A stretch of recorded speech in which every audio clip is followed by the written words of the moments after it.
To identical metallic spherical cells A and B having charges +4q and -10q are kept a certain distance apart. A third identical uncharged sphere C is first placed in the contact with sphere A and then with sphere B. Then spheres A and B are brought in contact and then separated. Find the charge on the spheres A and B. तो देखिए बच्चों, इस question में हमको दिया है कि दो सेल हैं जो कि चार्ज्ड है, ठीक है। ये पॉजिटिव चार्ज सेल है, ठीक, और ये निगेटिव चार्ज सेल है, ठीक। इस पे +4q चार्ज है, इस पे -10q चार्ज है, और कह रहे हैं थर्ड जो स्फेयर C है ये अनचार्ज्ड है, मतलब इस पे अभी कोई चार्ज नहीं है। अब क्वेश्चन ये कह रहे हैं कि C वाले स्फेयर को, ठीक है, जो C वाला है ये B है और ये A है, कह रहे C को पहले टच करना है A में, फिर C को टच करना है B में, फिर A और B को आपस में टच करना है, तब हमको बताना है कि A और B पर कितना चार्ज होगा। तो पहले हम C को किस में टच करेंगे बच्चों? A में। अच्छा, सब आइडेंटिकल हैं और हमने अभी बताया आपको कि अगर आइडेंटिकल मेटेरियल के बॉल हैं तो उनको टच करने पे चार्ज इक्वल बट जाता है दोनों में, जो टोटल चार्ज होगा उसको इक्वली डिवाइड कर लेना, बस इतना कॉन्सेप्ट लगाना है। तो लिखेंगे कि आफ्टर सेल ए टचिंग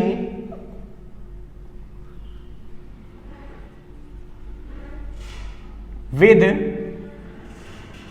स्फेयर C, जब A और C को टच करेंगे, सोचो क्या होगा बच्चों? A पर कितना चार्ज है बताओ? +4q। C पर कितना है? 0। तो नेट चार्ज कितना आएगा बताओ? नेट चार्ज कितना आएगा A और C का? ठीक है, तो A QA + QC होगा, है, तो कितना हो जाएगा? ये हो जाएगा तुम्हारे पास 4q + 0 यानी कि 4q, ठीक है। और जब अलग अलग करेंगे तो क्या होगा? ये 4q दोनों में बराबर बढ़ जाएगा। देखो B वाला तो कुछ कर नहीं रहा, तो B वाला तो ऐसे ही रहेगा, ठीक है। तो B वाले पे कुछ भी हमको करना नहीं है, बस केवल बांटना किसको है? A और C वाले को। तो A और C का जो टोटल चार्ज था, ठीक है, net charge at AC, A और C पे, ठीक है, वो कितना था? 4q। ये इक्वली डिवाइड हो गया, तो A पे कितना बचेगा बताओ? तो भाई इक्वली डिवाइड होने का मतलब क्या? 4q था, तो अब कितना बचेगा बताओ? 2q। Very good. C पे कितना बचेगा बच्चों? इस पे पॉजिटिव आ जाएगा, कितना आएगा?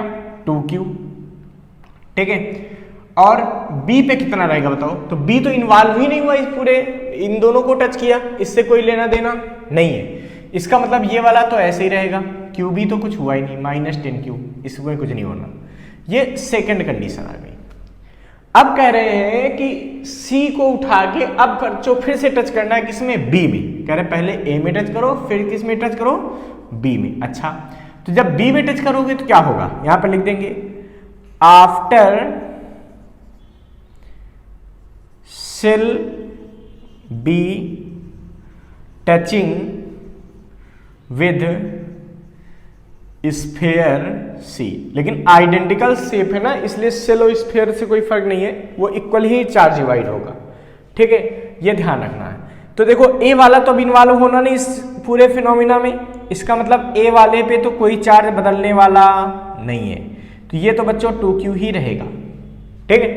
इन दोनों में सोचो, अब जब B और C टच होंगे तो नेट चार्ज कितना होगा BC पे बताओ? B, C, तो B और C पे नेट चार्ज कितना होगा? इस पे अभी -10q, ठीक है, और इस पे +2q, यानी कि टोटल कितना हो गया? -8q। कितना हो गया? -8q। और जब इनको अलग अलग करोगे, ये तो तब का है जब ये दोनों टच हैं, तो ये टच करोगे टोटल चार्ज इतना हुआ, और जब अलग करोगे तो क्या होगा? चूंकि दोनों आइडेंटिकल हैं तो दोनों पे चार्ज इक्वली डिवाइड होगा, तो ये चार्ज इक्वल बढ़ जाएगा दोनों में। इक्वल का मतलब समझ रहे हो? आधा आधा है, तो इस पे कितना बचेगा? -8q का आधा कितना होता है बताओ? -4q। इस पे कितना आएगा बताओ? इस पे भी कितना हो जाएगा -4q। ये कौन हुआ C, ये कौन हुआ B, और A भाई साहब तो ऐसे साइलेंट पड़े हुए थे, उनसे कोई मतलब नहीं था। अब कह रहे हैं कि पहले C को A में टच करो, ये हो गया, फिर C को B में टच करो, ये हो गया। अब कह रहे हैं A और B को आपस में टच करो, तब बताना है कि A और B पे कितना चार्ज होगा। यहां पर लिख देंगे क्या, after cell A touching with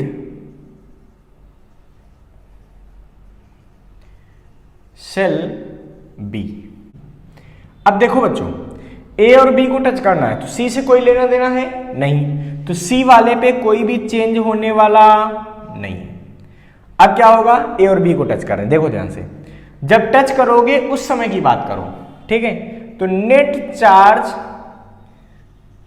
eight A and B कितना होगा बताओ, A और B पे नेट चार्ज कितना होगा, +2q -4q, +2q और -4q, यानी कितना हो गया भाई, ये हो गया -2q, कितना हो गया, -2q। और अब जब इनको अलग अलग करेंगे तो ये -2q इक्वली डिवाइड हो जाएगा, यानी कि यहां पे कितना बचेगा बताओ, -q, इस पे भी कितना बचेगा, -q। इसका मतलब फाइनली A पर भी कितना चार्ज आ जाएगा, -q, B पर भी कितना आ जाएगा, -q, और C पर तो वो -4q जो इससे पीछे कंडीशन बन गया था वही रहेगा। इसका मतलब फाइनल चार्ज A पर कितना होगा, -q, B पर -q और C पर -4q। तो ये हमारा आंसर हो गया। इसको फटाफट नोट कर लीजिए बच्चों।